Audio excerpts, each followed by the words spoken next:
What is going on, guys? Welcome back to another episode of Brotherly Love in the District. Tristan here, along with Jacob. And Jacob, you want to tell them what we're going to get into? Yeah, so in football, we're going to get into the Eagles' defense, and that's pretty much going to be the only thing we're going to talk about as free agency isn't going to start for a few weeks. Into hockey, we're just going to talk about what we think of our teams, how they've been playing the past few days, and if our views have changed on the trade deadline. And finally, into the MLB. Recently, there's been more and more player meetings between the Players Association and the actual league. So let's get right into it. All right, so we'll start out in the NFL. And to finish up our little series, we had talking about the Eagles defense and going through that. And this defense started out decent against the Falcons, and then it actually played decent the first 3 weeks. And then you started to see the weakness that they were going to have. And then towards the end of the season, they started to jump back into it and play well. So the defense definitely looked better than it should have. And that's a big plus, especially under a new defensive coordinator. And with Jonathan Gannon playing his first or coaching his first season as a defensive coordinator, that was the highest he's ever been, and he was already getting head coaching offers. So he did a decent job with the head coaching. He also followed what Nick Sirianni did, where first half of the season he was trying to follow one system, and then he decided that it wasn't working and decided to switch halfway through and went from playing zone to man. So one thing your coaching staff did to really help the defense is they really dominated time of possession, the offensive side of the ball. And no matter how your defense is, like if they're able to stay off the field, that's going to make them look a lot better. Yeah. That did help a ton with the running game, because if you have a running game, then your defense, of course, probably going to play a little bit better because they're not as tired. So we'll start it out. Obviously, Jonathan Gannon, new defensive coordinator, came in and he played pretty well, but I'm saying played like he was on the field. He coached pretty well, and he made the defense, he worked it pretty well. The only thing that was a little bit bad was under Jim Schwartz, this defense was a top sacking team in the league. And this season, they were one of the bottom. So you could definitely see the difference in the defense. And also his scheme kind of made it harder for some players to adjust. Like one of the biggest players, we'll start with D tackles, is Fletcher Cox. And you could see the drop off from last season to this season, where he was a force to be reckoned with at D tackle. Of course, he was no Aaron Donald, but he was still a really good D tackle, perennial Pro Bowler. And he didn't play as well this year because he was switching that scheme where he went from do whatever you need to get into the backfield to he had to follow some sort of system, which I don't think he liked. Yeah, and I think he's among the top trade candidates from your team. I just think that his time at the team has passed, and a really good team, like a championship contender, is probably looking for somebody like that. The Chiefs are probably looking for somebody to help stable their defense. So I think Fletcher Cox will leave. Imagine Fletcher Cox and Chris Jones. I don't know if the Chiefs could afford that, though. I don't either, but I'm just giving an example. Like a team like that would want somebody like Fletcher Cox, who's experienced and who I think is at this point in his career is just ready to move on. Yeah, Fletcher Cox is. I don't see him finishing out the season as an Eagle next year. He might go into the season because obviously he didn't come off a great season. So Howie Roseman does like to stick to his guns and wait to see until he gets the best offer, like he did with Carson Wentz, where there was a good 2-3 week period where we thought Carson Wentz was going to get traded and it never happened. And then boom, out of the blue, it happened. So he likes to make sure that he knows what he's getting is a good trade. And so he'll wait to make sure he gets the right trade, and he will hold off on trading until he gets what he wants. So this also could play out like the Zach Ertz situation, where you think he's going to get traded really early and it stretches on. Yeah, so I could see him starting the season out as an Eagle next season, but he definitely won't get cut. There's no way. Too much dead money. He's not going to get cut. So if he doesn't get traded in the offseason, he will probably be traded by the deadline. If not, this is his final year on the contract. So, but I could definitely see him getting dealt at the deadline next season if he doesn't get dealt in the offseason. But that is a big contract to take on. And then the D line has just fell off because the depth now is terrible. So they had Fletcher Cox, Milton Williams, who was a rookie who I've talked about on the last couple of episodes, who came out of Louisiana Tech, third rounder, and he actually played pretty well. He still has a lot to prove because he was a rookie this past season, but he showed glimpses of being good. They have Javon Hargrave, who I believe they'll re-sign him. I don't know if he is a free agent. I don't think he's a free agent this year, but I think he is next year. But I think they'll hold on to him for a little bit because he was a good pickup for them. And then after that, they really have no one. So that was a 3-year deal. So I think he has one more season. Yeah, I believe he has one more season. So he has one more season, so he will be here for next year, and then they'll have to re-sign him if they want to, but he will be a good piece to have in there. And then after that, they really have no depth at D tackle. So they need to look for D linemen in the draft. D tackle might be one that they can get in later rounds in the draft, I think. Then because I think they have bigger needs to worry about in the first round and second round. Yeah. Like and on your D line, you have okay ends. I mean, that's where I was just going to get to. Your depth, it's not that great. I mean, you have Ryan Kerrigan, who, looking back on it, that was a pretty weird signing because Kerrigan left Washington because he wasn't really getting a lot of snaps and he didn't want to play. So he actually hurt his thumb at the beginning of the season, which I didn't realize. I did not know that. So maybe that's why he had limited play time, but it just seems like such a weird signing in hindsight. He was an Eagle killer on and off the team. He killed him by being on the Washington, the Commanders, and then even when he was on the team, he still didn't do anything. So he was an Eagle killer all over the place. But I think I was just about to get there. They have, speaking of the bigger needs they have, like at D line, where they have now this is the D line or the D end for them is really interesting because they have Brandon Graham, who is coming off an injury, and he has one more season. And then they have Patrick Johnson. He was a rookie this past season who again showed glimpses. Not ready to be a starter yet, not a number 1 D end. They had Ryan Kerrigan, who's a free agent, who I do not see coming back. He won't. And Derek Barnett, who is probably the most interesting D end on the team right now because he's a free agent, and I believe that he can probably get good money if he goes to free agency. And I think he'll be looking for more money than what the Eagles are going to be willing to sign him for. Yeah. I think the odds of him coming back are low, but I do not see him being an Eagle again. And then I also forgot about Josh Sweat, who is one of their better DNs. So the best defensive end with the last name of Sweat. Totally. I mean, maybe no. He's definitely Sweat has came out and played well for the Eagles, and he was a 3rd round pick. So he was definitely a big best 3rd round Sweat defensive end.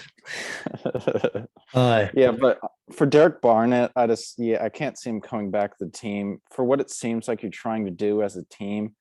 I just don't think he fits that. I think like he's part of that last old guard that's going to be pretty much leaving.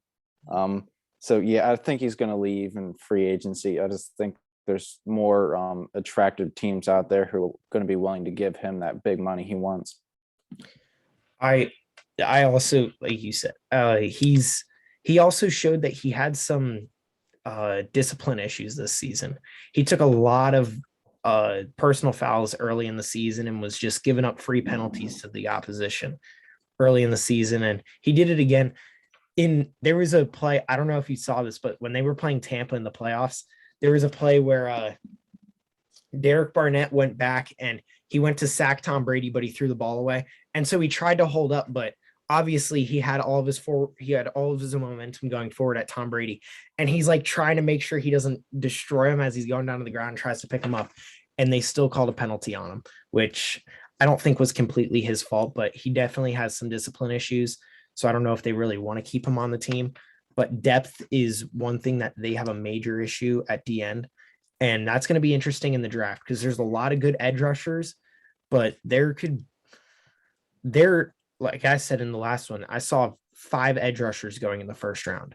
So yeah, I would like to see the Eagles, if they hold on to all 3 of their picks, pick up a DN in the first round, just so they have a good edge rusher across from Josh Sweat. Obviously, Brandon Graham's getting up there in age. He's not going to be able to play as much as he used to. And then after that, you really have nothing. So they definitely need to look for D end in the draft in the first round. and it should be interesting to see because you have so many needs on your defense. It should be interesting to see where you might sacrifice some of those picks because you're not going to be able to address everything because you pretty much need an entire linebacking core. You need a secondary, and your defensive line is like the once great defensive line that almost carried you to a championship is gone. And So, speaking of linebacker, let's move over to ooh, linebacker next. This one's brutal. Linebacker, and big shocker here, still no big linebacker names that have been here. The biggest is Alex Singleton, who didn't play great. He got benched at the beginning of the season. Once he came back, he played a little bit better, but he's not an every down backer. They sacrifice an every down backer for Jalen Reagor and who'd they pick in the second round that year? Jalen Hurts. So they sacrificed Kenneth Murray type player for a Jalen Reagor and a Jalen Hurts. So they don't have an every down back. And like these players that we're talking about, like Alex Singleton and Davion Taylor and who else? Jannard Avery. Like these players would maybe be on the bench on any other team in the NFL. Maybe I think they would. Well, no, but what I'm saying is they might not even make the team. They'd probably either be on the practice squad or maybe they're the team's affiliated USFL team or XFL team. Yeah. So like there's absolutely no linebacking help on this team. And Alex Singleton is now an RFA. Davion Taylor hasn't proved anything. I think they'll re-sign Alex Singleton. I think they'll tender him. They could probably give him a low tender, and because low tender is no guaranteed money, so they could re-sign him, then go through the draft, go through free agency, see what they get, and then if they don't want him, they can cut him, and it doesn't cost anything. So I think they could tender him and get him back because he was definitely a bright spot on the team. And actually, I forgot about the other one, TJ Edwards, who is the closest thing to our every down back, but he's definitely the worst pass coverage guy that they have on the team right now with at linebacker, being that he's a downhill backer and just makes good tackles. So the linebackers are really suffering. Davion Taylor has not shown anything yet. He's been injured his entire career so far, but there was signs of the new linebacker coach maybe making this linebacker core look a little bit more respectable, better than it's been over the past couple of years. Which is a little more respectable, but you pretty much need an entire new one. I think you may just need to draft a few guys in the draft and then just put them in and get them some playing time to hope they can develop quite early. Because, like I said, I think you just need an entirely new linebacking core. There's not one linebacker in that whole core you could say is even decent or would get. They wouldn't start on any other team. No, they would be Maybe the Jets. maybe the Jets, but mostly they're guys you'd put at special teams at best. I don't even think they'd start on the Jaguars because the Jaguars still have Miles Jack. Yeah, so I think they're special teams players at best, or your practice squad or your XFL team. I just don't think they're good enough, and you're going to need to pretty much rebuild an entirely new core.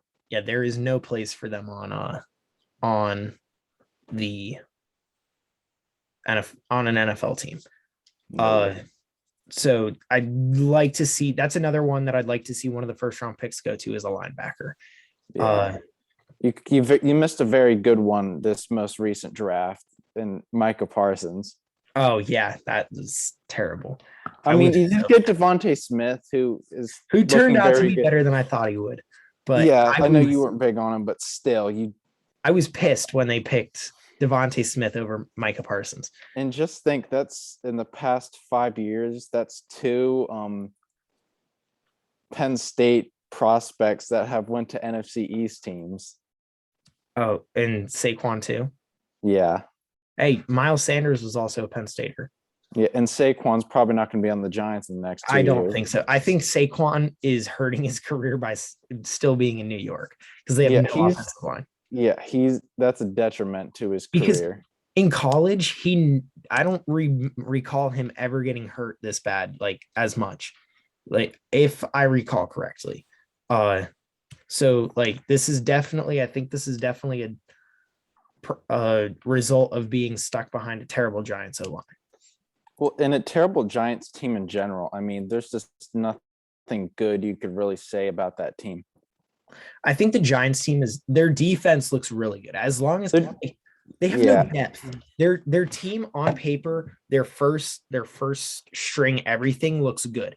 Kenny Golladay, Sterling Shepard, Daniel Jones could be a little bit better, but Saquon Barkley, their offensive line is putrid. We want horrible. I mean, but Evan Ingram, and then you go to the defense. Oh, and they also signed Kyle Rudolph for a backup tight end.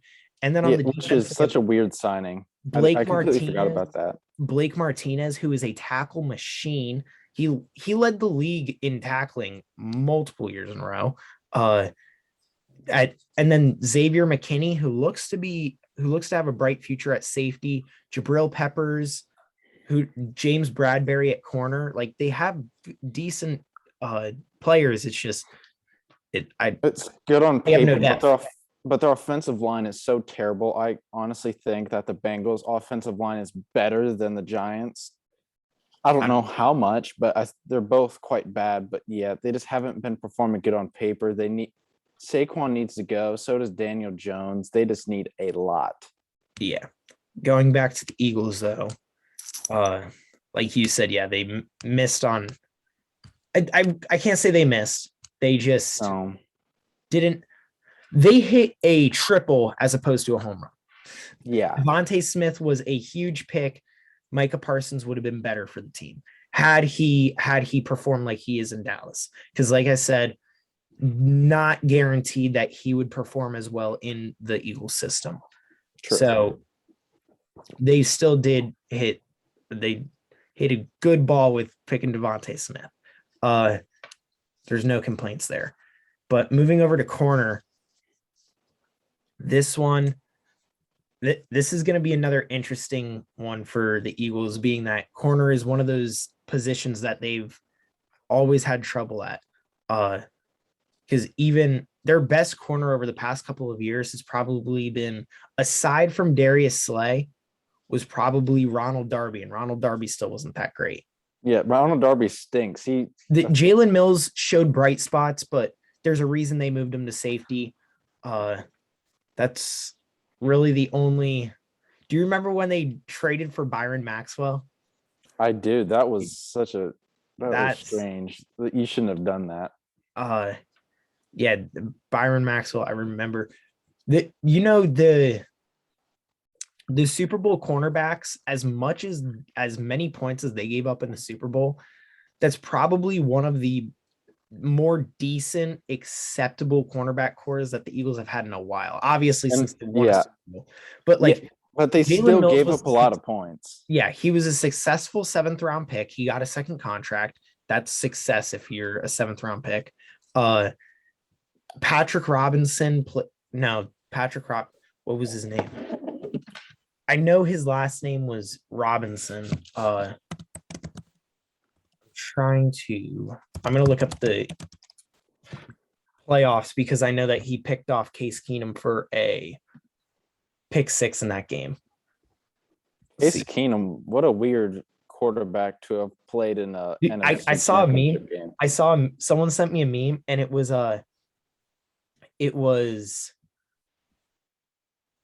Patrick Robinson. Okay, I was right. I was thinking there's another Patrick. Patrick Johnson's the other guy on the team now.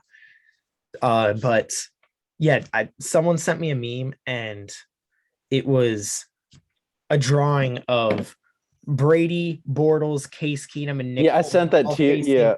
Yeah, it was you. US Bank Stadium. And the weirdest thing was that Tom Brady didn't win the Super Bowl that year. Yeah. But yeah, Patrick Robinson and then Corey Graham, who played decently. And I believe Avonte Maddox. No, he wasn't. Avonte Maddox was drafted that year. Because I remember the Eagles traded away their first round pick so that the Ravens got Lamar Jackson. And that could have been you. That's how that happened. But they have Darius Slay, who is he's a stud. I mean, even at what is he now? 31, 32. He's still putting up numbers, made a Pro Bowl this year. One of the better corners in the league. You could argue he's top 3 corner in the league. I wouldn't, not anymore. I don't think he is, not anymore. But I'm not saying he is, but there's an argument there. Because I would say AJ Terrell is up there. Yeah. Trayvon Diggs isn't. Trayvon Diggs is not, just to put that out there. I'm trying to think. Jalen Ramsey, obviously. Jalen Ramsey's one. I'm trying to think of other big name corners. Maybe he is, because I can't. Yeah. Well, wasn't Marshawn Lattimore hurt this year? Marshawn Lattimore goes under the radar. But yeah, I'm know pretty if he sure played a lot of games this year. I'm pretty sure Mike Evans tore him apart. He might have. Or actually, you know what? I think Mike Evans, he was lined up on Mike Evans and locking him down, and Chris Godwin had an enormous game. I think that's what happened. Marshawn Lattimore is up there. He's definitely a good corner. He made a Pro Bowl this year, so I was wrong. They didn't play too many games.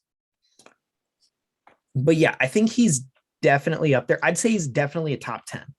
I don't know about a top 3, maybe even a top 5, but there's an argument. I don't know if he would be up there though. And then across from Darius Slay, this is where they face the biggest problem, is who is the corner across from Darius Slay, because they have Steven Nelson right now, but he's a free agent this year. And people who have watched the tape have said that they are lucky that the quarterback didn't see whoever was being covered by Steven Nelson, because they would have had a touchdown, because Steven Nelson did not play a great season. He didn't get targeted much, so it looked like he had a decent season, but he did not have a great season. So he's the Eagles' Eli Apple. No, because he didn't get targeted. So he can't be the Eli Apple. But yeah, he thinks very highly of himself, and he thinks that he's a top corner in the league, and he thinks that he can, maybe not to that extent, but he thinks he's a very good player, and he thinks that he will probably get a good contract somewhere where he can start.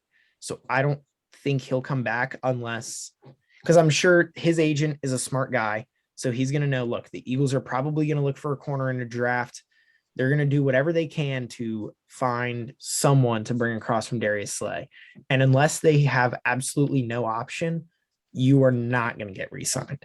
And even if even if he gets re-signed to a 1-year deal, they're going to keep on trying to look. So I don't think the only way he re-signs here, I think, is if he gets some term, which I don't think he'll get. So he's probably gone. Avonte Maddox is a good slot position. Good slot corner, finally found his place there. And after that, again, really no depth at corner. They have a bunch of like practice squad guys and Zach McPherson, Tay Gowan, Harry Vincent Jr., Josiah Scott. You probably haven't heard of the last four of them, last four guys, but they have a bunch of average corner or practice squad corners behind that, and they have no one to put across from Darius Slay.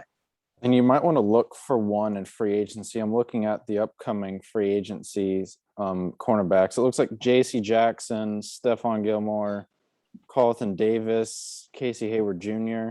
Where was J.C. Jackson? Oh, I knew I recognized the name, but I couldn't put a name to Patriots. Yeah. He's decent. Yeah, he's pretty good. Darius Williams, Steve Nelson. Yeah, I don't think you want him back. Travis Ward, DJ Reed. There's not a lot of good ones, but you may be able to get one of the top guys. JC Jackson is not going to happen. That is way too much money. Yeah, Stephon Gilmore, he's not going to sign with you guys. Stephon Gilmore, again, way too much money. I don't even know who Carlton Davis is. I don't either. Not all these guys are really big name cornerbacks. Casey Hayward is old. Yeah. You may want to draft one and not draft a wide receiver because there's a lot of free agent wide receivers in the market that you should be looking to sign. You could get at least one. Wow. This cornerback free agency year sucks. It's not good at all. So I'd say you look for a cornerback in the draft and look for a wide receiver. You don't draft one, you look for one in free agency. Yeah. And I think if Steven Nelson wasn't an Eagle, I would only know 3 of these players. I wish Tampa Bay went the franchise tag with Chris Godwin was past off season. So I guess he was on the so he was on Tampa. Okay. That sounds yes. Okay, now I remember. He was with Tampa. I remember that now. But yeah, JC Jackson is not going to happen. But corner is definitely another one that I would like to see them go for. That maybe not a first round pick, definitely a second rounder. They might go first rounder with it. I doubt it though, because the other first round pick that I would want them to use it on, even though they'd probably use it on offense, I would want to see them get a safety, because safety is another.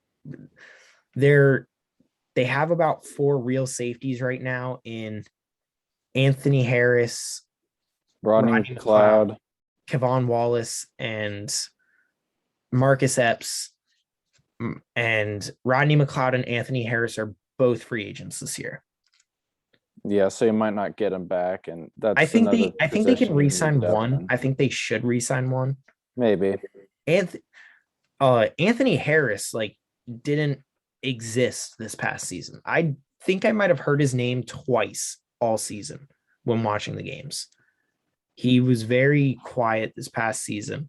But Rodney Macleod, he was a good acquisition when I can't say acquisition because he signed here. He didn't get traded here, but he was a good signing when he came over from the Rams. And I like the way he plays. So I think I'd prefer to see Rodney Macleod here just because he knows the system a little bit more. And he's been an Eagle.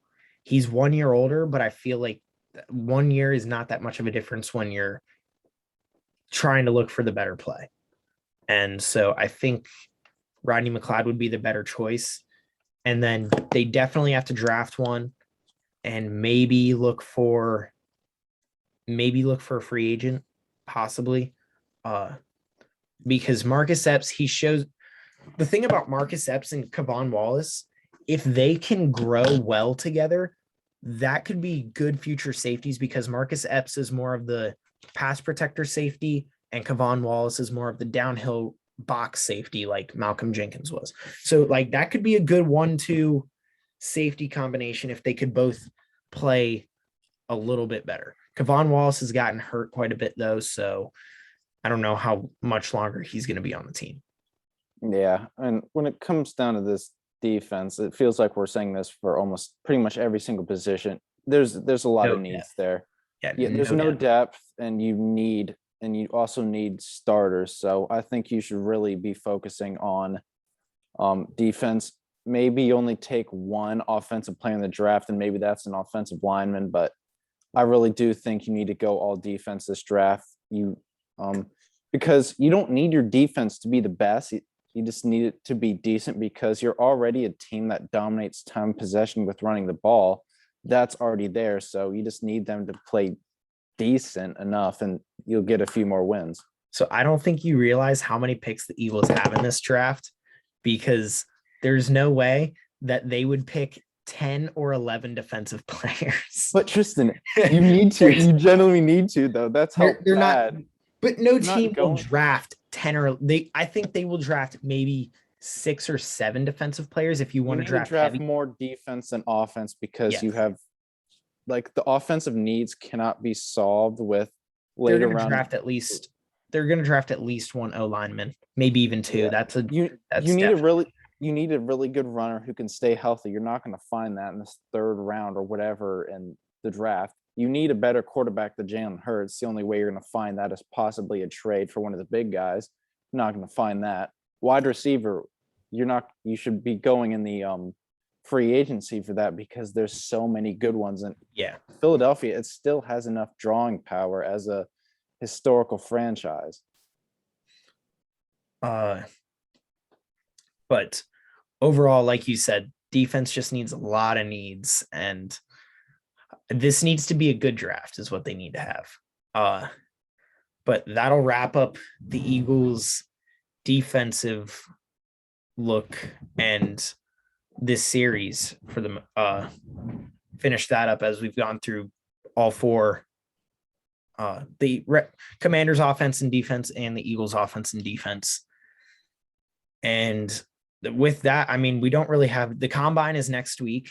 So there'll be a little bit to talk about there. Not much, because that's rookies that haven't been drafted yet. And then after that, free agency starts. Free agency starts March 16th.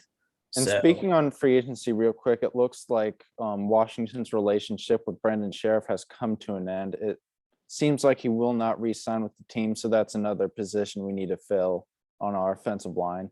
So I'm just mentioning that. So it looks like he could be getting a big deal elsewhere. I would like to see him actually on the Bengals. I think that'd be a very good fit. And maybe the Lord knows they need it. Real quick, do you think the Bengals could make it? I don't remember if I asked you this last week, but do you think the Bengals will make it back to the playoffs next season? I've seen a lot of people saying they haven't. They won't. Absolutely. I don't think this is a situation like with the Canadians and the NHL. I think they're a genuinely good team, and they have one of the best 1-2 punches in the league.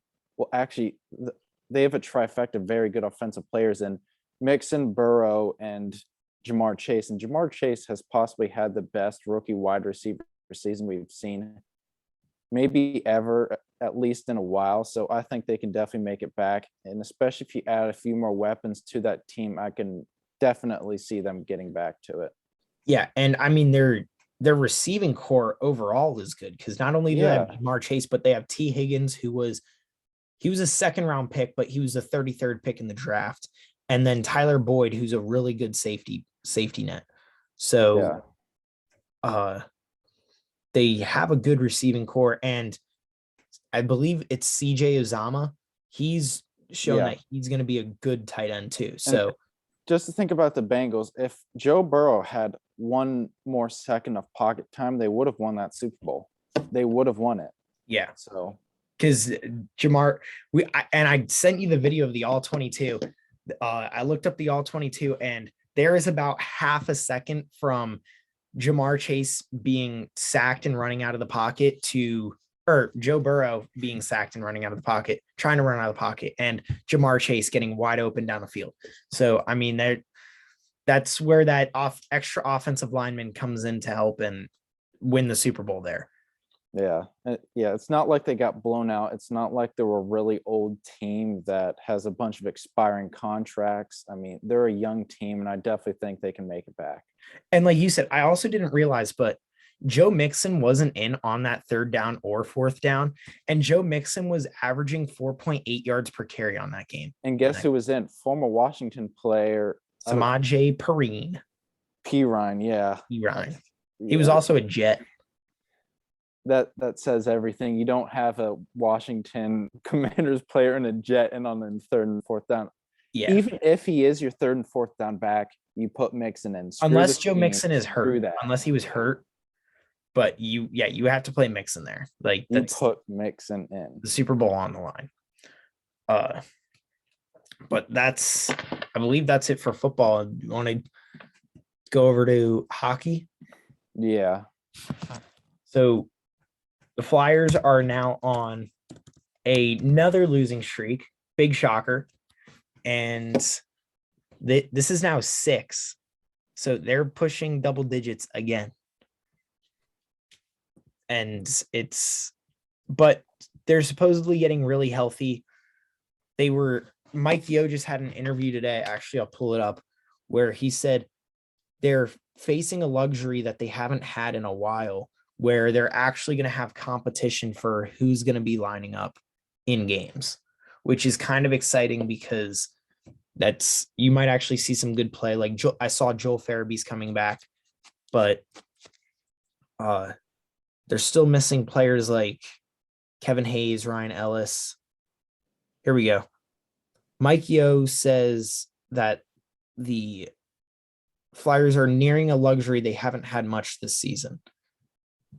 So they have Farabee will be coming back. He should be coming back soon. I'm trying to see who else they have. Carter Hart, who left for a bit. Derek Brassard. And Kevin Hayes. But Kevin Hayes has come back multiple times this season and left. Wade Allison, and that's about it. Justin, I have a question for you about the Flyers. Do you think it's within the realm of possibilities for Cam Atkinson to get traded at the trade deadline along with Claude Giroux? I'm not saying they'd be in the same deal, but do you think he could get traded as well? Because I certainly think he could. Yeah, I think they could too. And I think this is where that youth is going to come in, because they've seen players. I'm going to rattle off a couple names that you've probably never heard of in your entire life, where you're going to see players like Wade Allison, who is a younger guy, but he played a little bit last season. Wade Allison, Jerry Mayhew, who you actually might have heard of because he scored against the Capitals last week. But Jerry Mayhew, Isaac Ratcliffe, Tanner Lashinsky, who should be coming back from an injury. Like, you're going to start seeing players like that coming up into the NHL because, one, they're still facing a ton of injuries. They're still missing a ton of their lineup. And two, I mean, they really just have to look towards the future now. Like, that's... Yeah. Just start really calling up your young guys. They don't want to tank because... No. As you've seen in recent history, tanking has not really worked that great, aside from maybe you could count it for the Bengals because they got Joe Burrow and Jamar Chase, and the Red Wings have actually done it pretty well. They didn't completely tank though. No, but because their picks were 4, 4, and 6 in the last 3 drafts. They've looked good though, because they got Lucas Raymond, who's already playing in the NHL and is a top rookie scorer. Philip Zadina, who was drafted in 2018 and I don't know if he's up there on their scores, but he's playing well. And then they also got a defenseman whose name is fleeing my mind right now, but he was another first round pick who's playing for the NHL team right now. So they're drafting well. But I mean, look at the Oilers. Connor McDavid and Leon Draisaitl, the deadliest duo in the NHL right now, and they have done nothing. Exactly, they have no depth, and they have no defense, and no goalies. It's bad. Their defense and goalies are terrible. So that hasn't worked for them. The Maple Leafs, they have Austin Matthews, Mitch Marner. They signed John Tavares. What have they done? Nothing. They haven't won a first round playoff series in over 20 years, to I my think it knowledge. is 20 years. Yeah. Actually, I think this year would be 20 because I don't think they've won since they. It's been a while. Yeah. Like they haven't won in a while. I'd say I don't even know if I could call this a full tank, but I can say a good rebuild. One of the best rebuilds so far has been the Avalanche. Nathan McKinnon, uh, Gabriel Landeskog, Mikko Rantanen, and then Cale Makar. Like that looks like a good player. They signed Torrey Krug, and Torrey Krug's on the Blues. who'd they sign then? They signed a big defenseman, didn't they? I don't think so. Oh my gosh. I Who do you think? thought they signed a big defenseman. Well, it's not Torrey Krug because I know he's on the Blues. And what's his name? Who went to the Golden Knights? Petrangelo. He went to the Golden Knights. I thought for sure they signed a big But Petrangelo wasn't on the Avalanche to begin with, though. Yeah, no. And I wasn't thinking that he was. Okay, well, I might be okay. Well, my mistake. I thought Torrey Krug was on the Avalanche, but Nazem Kadri is also playing really well.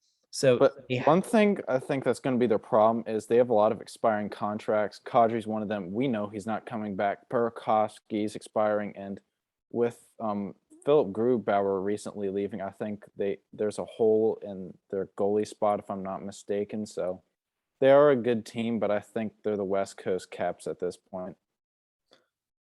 I guess I just kind of it just fleed my mind because there are no big name defensemen on this team aside from Cale Makar.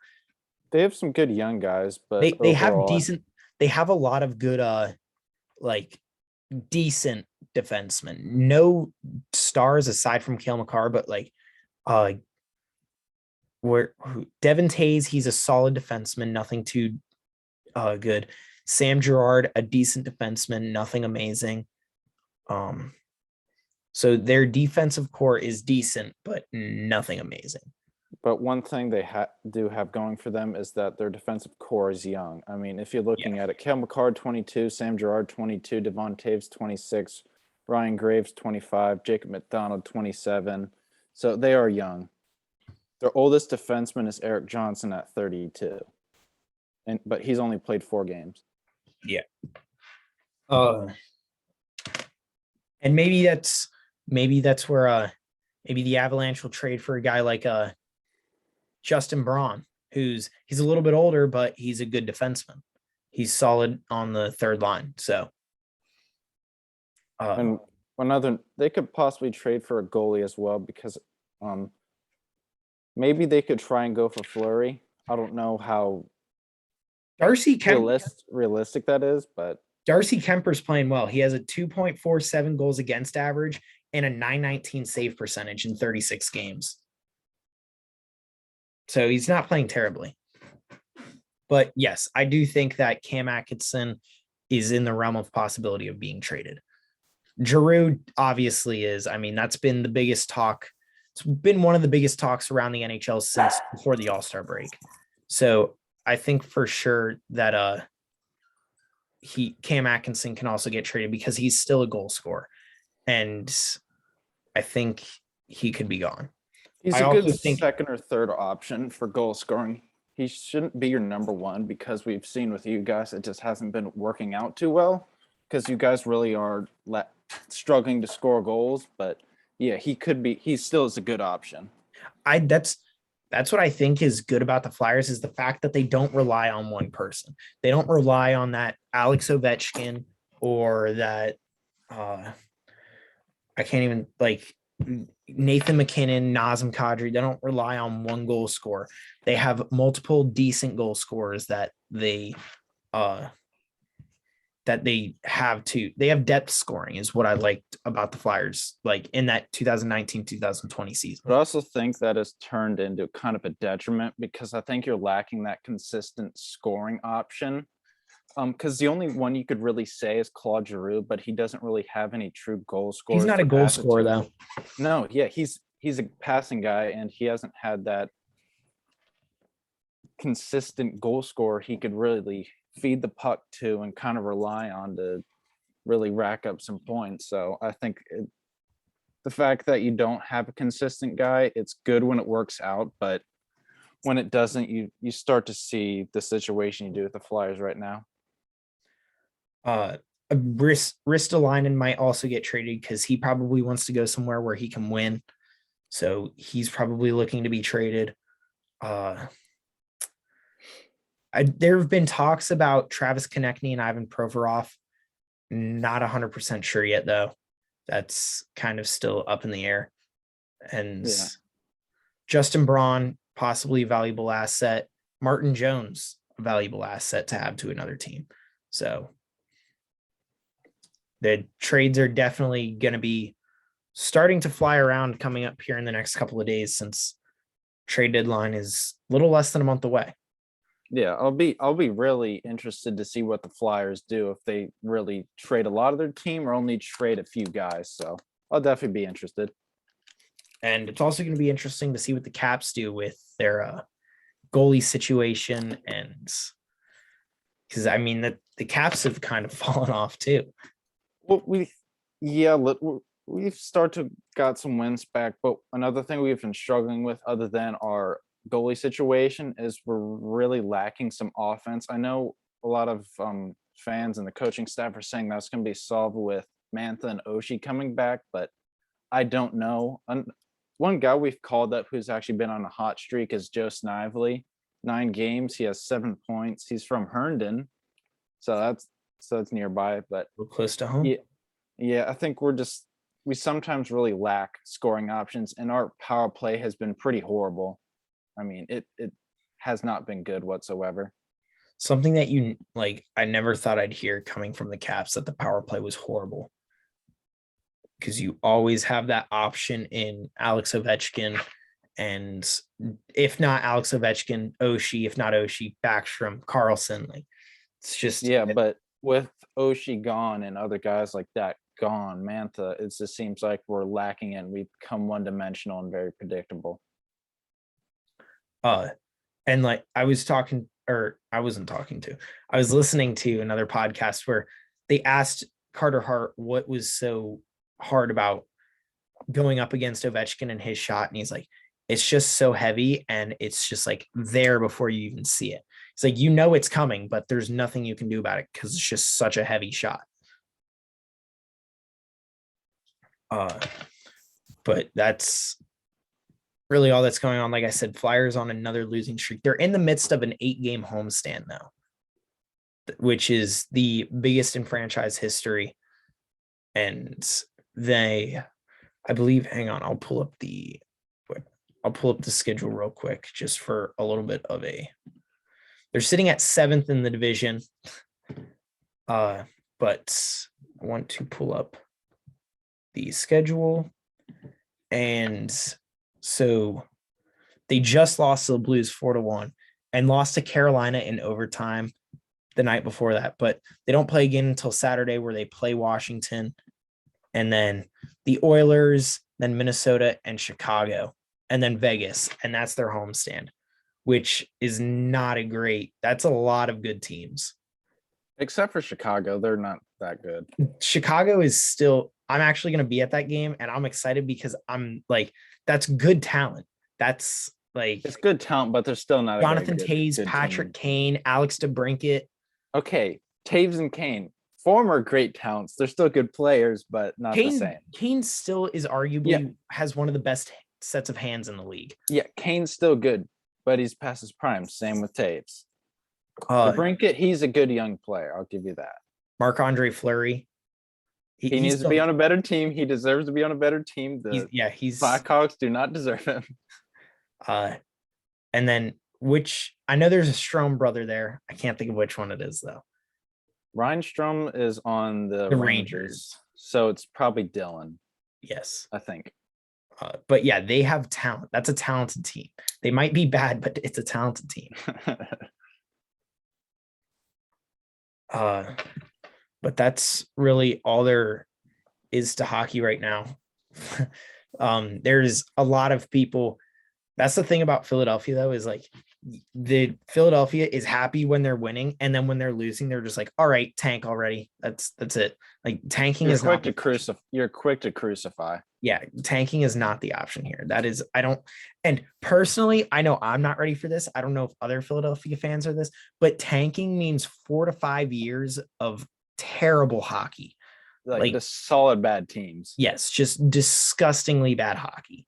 Like, but it's better to be like that than to be at the point where you're in the middle of it, where you're not exactly good enough to make the playoffs, but you're not bad enough to get a top 10 pick. You're like around 15th. Mediocrity. That's the worst. Like the Lions, like the Lions before the past couple of years. Yeah, what the Wild used to be. Yes, exactly. But other than that, that's really all I have for the Flyers. I mean, it's basically the same thing we're saying every week, where they still aren't good and they're unhealthy, which is looking to change here in a sec. You say that, but you're probably going to get another injury quite soon. Yeah, I'd honestly rather him like just let the guys who are like Kevin Hayes. He's been fighting this.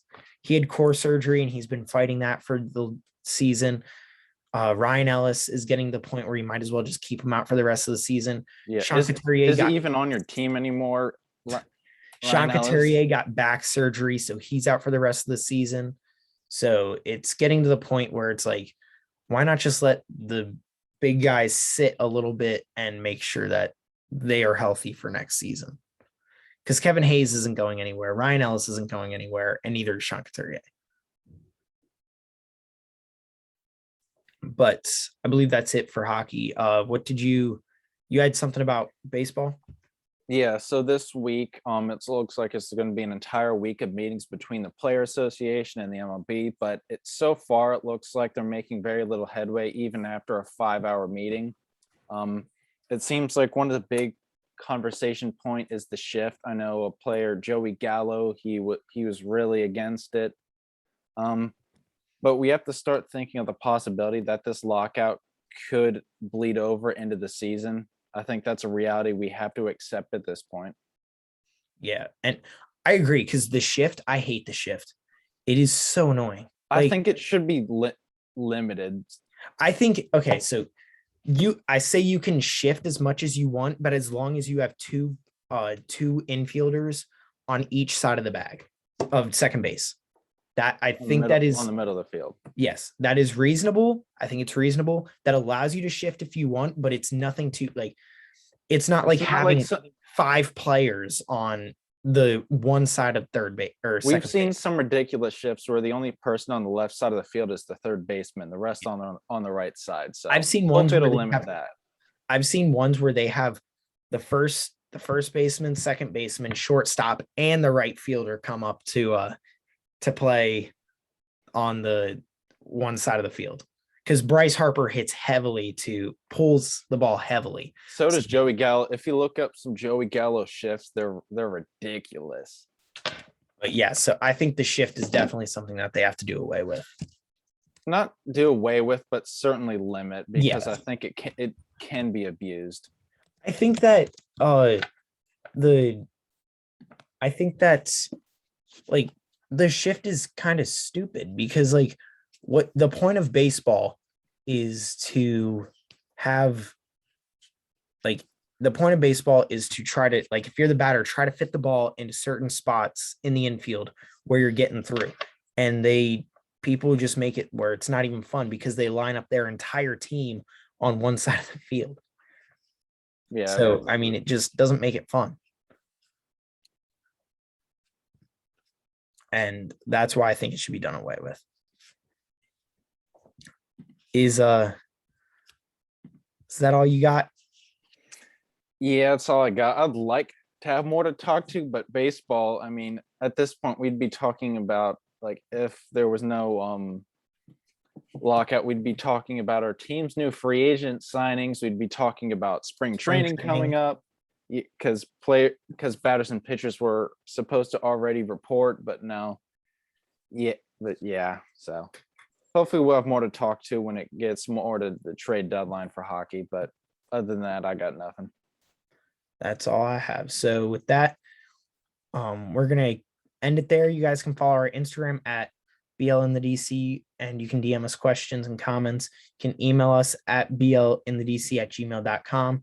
You can send us emails of questions and comments, and you can rate us on Apple and Spotify. And with that, we are going to close it out there, and we will see you guys next week. See you later.